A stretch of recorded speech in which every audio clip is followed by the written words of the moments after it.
प्रिय दर्शकों, एक बार माता पार्वती भगवान शिव से रूठकर कैलाश में बैठी हुई थी।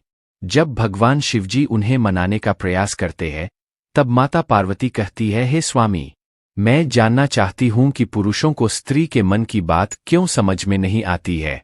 हर पुरुष अपनी पत्नी की प्रिय वस्तुओं को तथा चीजों को क्यों बार बार भूल जाते हैं, जबकि एक स्त्री अपने प्रेमी या पति की हर छोटी छोटी बातों को ध्यान में रखकर उनकी सेवा करती है। हे प्रभु, आप ही आदि और अनंत है। आप ही इस जगत के परम परमेश्वर है। आपसे कोई भी बात छुपी नहीं है। कृपा करें और मेरे इन प्रश्नों के उत्तर देकर मेरे मन की शंकाओं को दूर करें।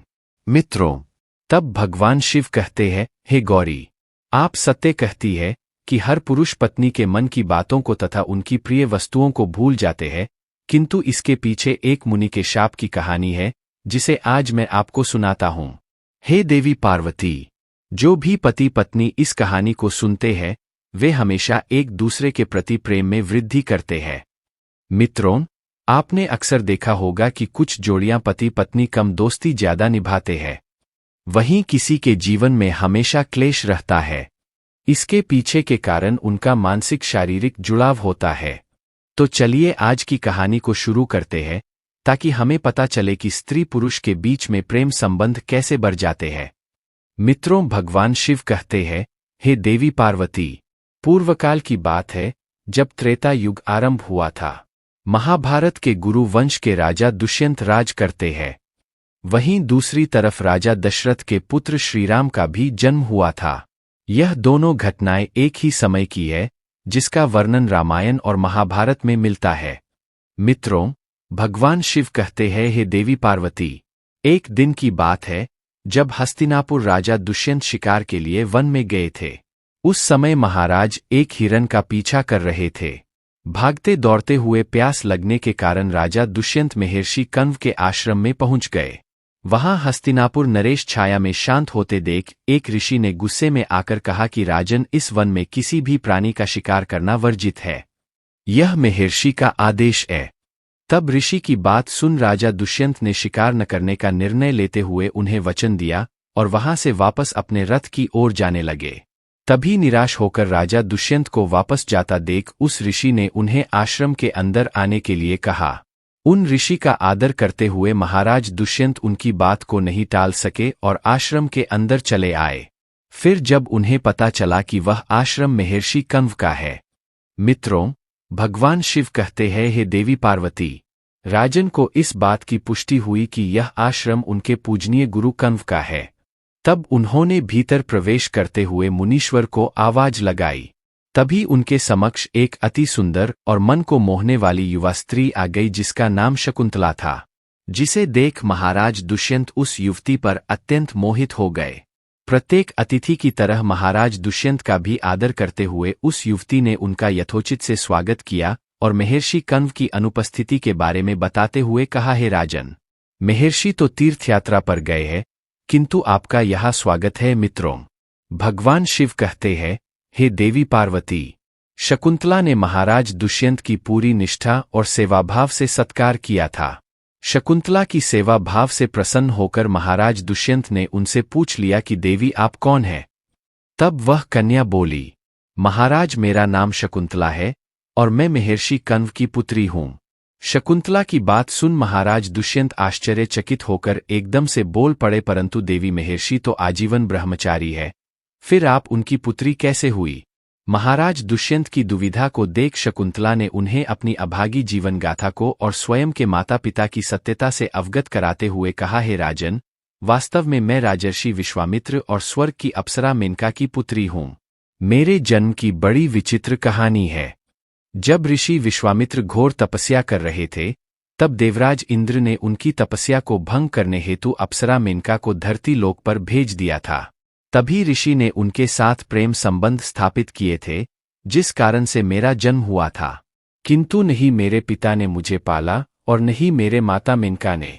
मेरी माता को भय था कि कहीं मुनि विश्वामित्र उन्हें श्राप देकर भस्म न कर दें। इसीलिए उन्होंने मेरा परित्याग किया और मुझे वन में अकेला छोड़कर वे स्वर्ग में चली गई। तभी उसी वन में शकुन पक्षियों ने मेरा रक्षण किया। फिर एक दिन की बात है, तभी ऋषि कण्व उसी मार्ग से गुजर रहे थे, तो उन्होंने मुझे गोद ले लिया। हे राजन, धर्म के अनुसार जन्म देने वाला, पालन पोषण करने वाला तथा अन्न देकर रक्षण करने वाला पिता के समान पूजनीय होता है। इसी कारण से मैं ऋषि कण्व की पुत्री बन गई। वहीं जब दूसरी ओर शकुंतला पक्षियों के द्वारा मेरा रक्षण करने के कारण मेरा नाम शकुंतला पड़ गया। महर्षि कण्व ने मुझे कभी भी यह एहसास होने नहीं दिया कि उनकी असली पुत्री नहीं हूं और मैंने भी उन्हें पिता ही मानती हूं। मित्रों, भगवान शिव कहते हैं, हे देवी पार्वती। शकुंतला के वचनों को सुनकर महाराज दुष्यंत उनकी ओर आकर्षित हो गए। साथ ही वे उनकी सुंदरता पर तो पहले से ही मोहित थे और फिर उन्हें विवाह का प्रस्ताव देते हुए कहा, हे शकुंतला, आप एक क्षत्रिय कन्या हो। हे सुंदरी, तुम्हारे सौंदर्य को देखकर अपना हृदय तुम्हें दे चुका हूं। यदि तुम्हें किसी भी प्रकार की आपत्ति न हो तो मैं तुमसे विवाह करना चाहता हूं। मित्रों, ऐसे प्रस्ताव को सुन पहले तो शकुंतला अचंभित हुई, परंतु मन ही मन में वह भी महाराज दुष्यंत को देखकर तथा उनके शौर्य की प्रशंसा सुनकर उन्हें पसंद करने लगी थी। सर्वप्रथम शकुंतला ने महाराज दुष्यंत को ऋषि कण्व की अनुपस्थिति का कारण बताते हुए इनकार किया था, किंतु राजा दुष्यंत ने उन्हें यह कहकर मना लिया कि आप क्षत्रिय कन्या है और धर्म के अनुसार किसी भी क्षत्रिय कन्या को अपना वर चुनने का अधिकार स्वयं को भी है, और वैसे भी जब ऋषि कण्व को पता चलेगा कि आपने मुझसे विवाह किया है तो वह क्रोधित नहीं होंगे।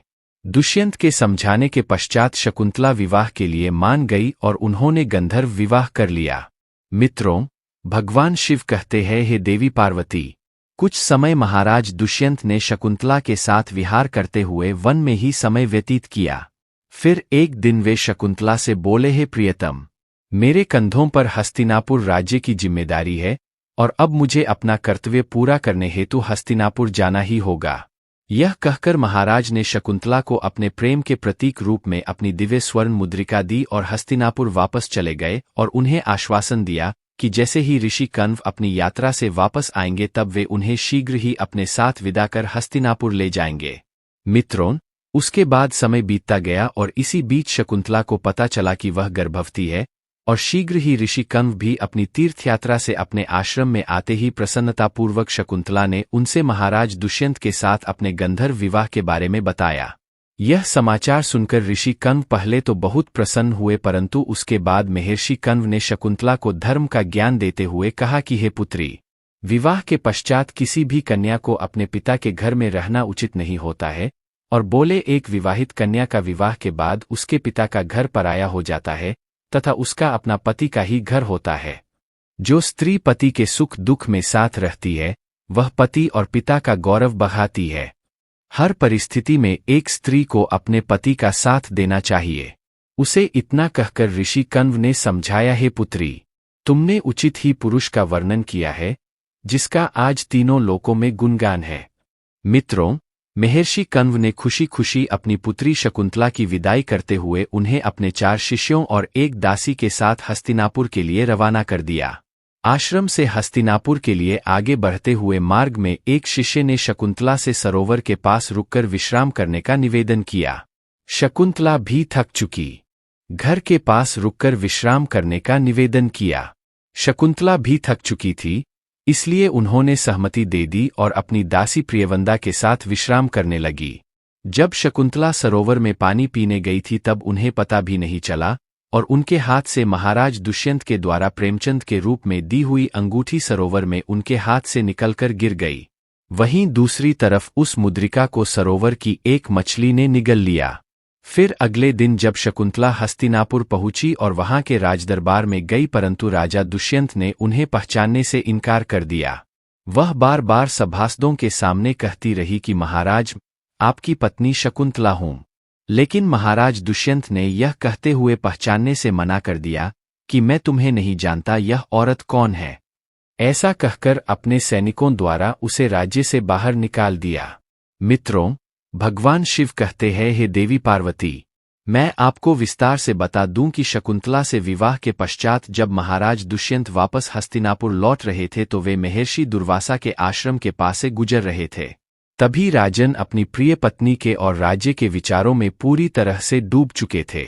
जब उन्हें महर्षि दुर्वासा ने आवाज लगाई फिर भी वे उन्हें नजरअंदाज करते हुए आगे बढ़ गए। इस तरह अनजाने में किए हुए अपराध से ऋषि ने क्रोधित होकर राजा दुष्यंत को श्राप दे दिया और कहा, हे राजन, इस समय तुम अपने विचारों में खोए हुए एक मुनि की आज्ञा का पालन न करते हुए आगे बढ़े हो। तुम अपनी सबसे प्रिय वस्तु को भूल जाओ, यह मेरा श्राप है। मित्रों, भगवान शिव कहते हैं, हे देवी पार्वती, महर्षि दुर्वासा के श्राप रूपी कठोर वचनों को सुन महाराज दुष्यंत अत्यंत घबरा गए और ऋषि दुर्वासा के चरणों में नतमस्तक हुए। और फिर राजा दुष्यंत के बार बार विनती करने पर ऋषि दुर्वासा ने कहा कि राजन, मैं श्राप तो वापस नहीं ले सकता, लेकिन जब तुम कोई सूचक चिन्ह देखोगे तो उसे तुम पहचान जाओगे, अर्थात तुम्हारी यादें और शक्ति वापस आएगी। मित्रों, भगवान शिव कहते हैं, हे देवी पार्वती, उधर हस्तिनापुर में महाराजा दुष्यंत शकुंतला के साथ हुए अन्याय को भूल अपना राजपाट संभालने में व्यस्त थे। परंतु एक दिन जिस मछली ने पानी पीते समय शकुंतला की अंगूठी को निगला था, वह एक मछुआरे के जाल में फंस गई और जब मछुआरे ने उसे काटा तो उसे चमचमाती सोने की अंगूठी मिली।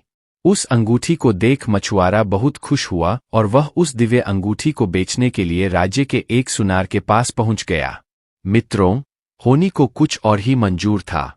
जब सुनार ने जैसे ही इस मुद्रिका को देखा तो उसका ध्यान अंगूठी पर लिखे महाराज दुष्यंत के नाम पर पड़ा। यह अंगूठी महाराज ने स्वयं के लिए हजारों स्वर्ण मुद्राएं देकर बनवाई थी, जिसकी कीमत कई ज्यादा थी, और सुनार ने तुरंत उस मछुआरे को कोतवाल के हवाले कर दिया। फिर कोतवाल उस अंगूठी और मछुआरे को लेकर महाराजा दुष्यंत के समक्ष प्रस्तुत हुआ था।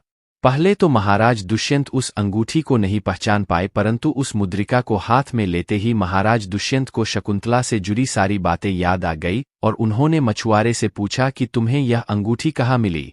तब उसने बताया कि महाराज, मुझे यह अंगूठी महर्षि कश्यप के आश्रम के पास स्थित तालाब के मछली के पेट से मिली। तब महाराज ने उसे मुक्त करने का आदेश दे दिया और कहा, तुम्हें हमारी पत्नी को ढूंढने में मदद करनी होगी। मित्रों, भगवान शिव कहते हैं, हे देवी पार्वती, देवी शकुंतला को कई सालों तक ढूंढने का कार्य शुरू था, किंतु शकुंतला ने अपने पिता के घर वापस न जाकर महर्षि कश्यप के आश्रम में गुप्त रहने का निश्चय किया और महर्षि कश्यप को दिव्य दृष्टि से सारी बातों का अनुमान था। इसलिए उन्होंने शकुंतला को अपने आश्रम में आश्रय दिया।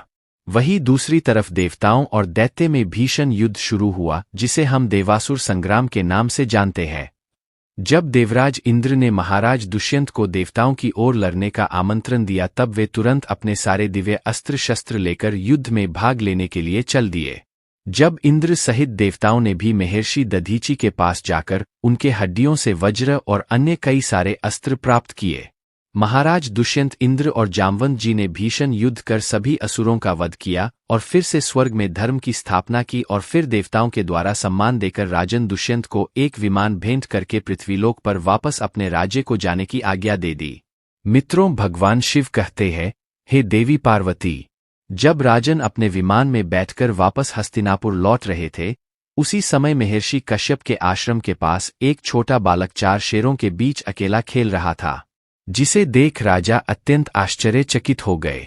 उस बालक को देखकर महाराज के हृदय में प्रेम की भावना उमड़ पड़ी और वे वहां पहुंच गए और बालक को गोद में उठाने के लिए आगे बढ़े तो शकुंतला की सखियां पीछे से चिल्ला उठी और बोली, हे भद्र पुरुष, आप यह क्या कर रहे हैं? आप इस बालक को न छुए, अन्यथा आप जलकर भस्म हो जाओगे। यह बालक महर्षि कश्यप के विशेष आशीर्वाद के कारण दिव्य शक्तियों का ज्ञाता है।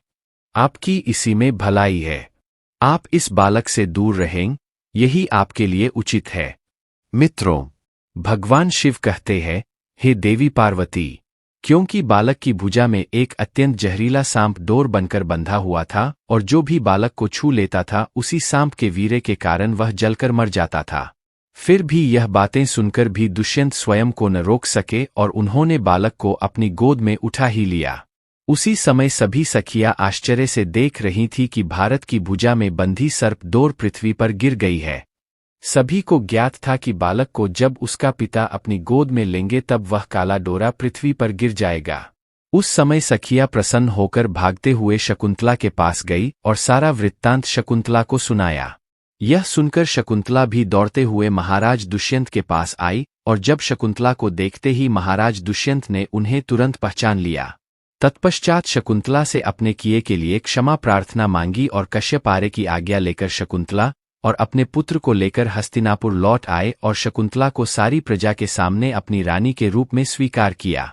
महाराज दुष्यंत और शकुंतला के इस तेजस्वी पुत्र का नाम भरत था। बड़े होकर भारत महान प्रतापी सम्राट बने और उन्हीं के नाम पर हमारे देश का नाम भारतवर्ष हो गया।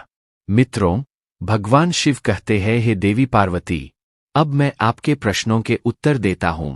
आप जानना चाहती है कि क्यों कोई पति अपने पत्नी की प्रिय चीजों को बार बार भूल जाते हैं, जैसे कि पत्नी का जन्मदिन, विवाह की तिथि, पत्नी की सभी महत्वपूर्ण बातों को भूलने का शाप पुरुषों को मिल चुका है। इसलिए हे देवी, अगर पति से कभी अनजाने में भूल होती है तो उसे माफ कर पत्नी को साझा करना चाहिए, क्योंकि स्वयं परमपिता ब्रह्मा जी ने स्त्री को पुरुषों के मुकाबले कई गुना अधिक सहनशक्ति दी है, जिसके चलते स्त्रियां पुरुषों के मुकाबले कई गुना अधिक समझदार और भावुक होती है। इसी श्राप का असर आज भी कलयुग में दिखाई पड़ता है। हे गौरी, इसलिए हर पति पत्नी को एक दूसरे को समझकर मानसिक और शारीरिक रूप से गहरा मजबूत जुड़ाव रखना चाहिए। हर एक परिस्थिति में एक दूसरे का साथ देना चाहिए, चाहे फिर सुख हो या दुख हो।